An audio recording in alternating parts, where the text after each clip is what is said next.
Isira na siya. Narito po mga kapatid, mga kaibigan. Ngayong panahon pong ito ay araw po ng tag-init.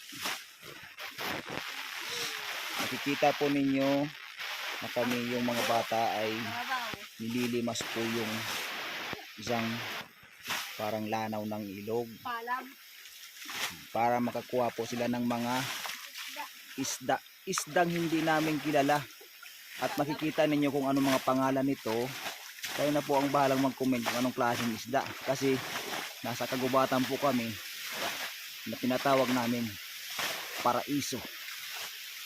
Kasi marami po kasi dito mga isda na hindi namin alam ang pangalan, ngunit mga masariwa, tsaka isa pa mga masustansya daw po itong mga klase ng isdang ito.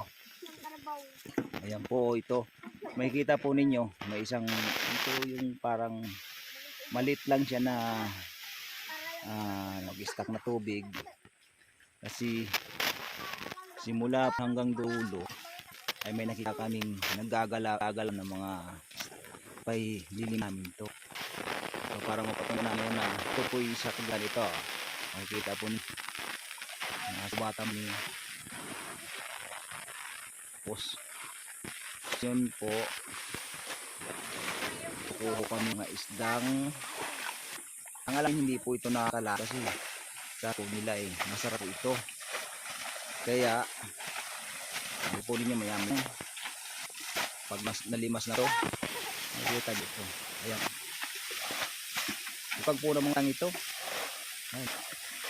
Kasi nila kung daw po itong tawag nitong kasili sa salitang mas nyo kali. Ngayon Tagalog namin alam mo anong tawag dito.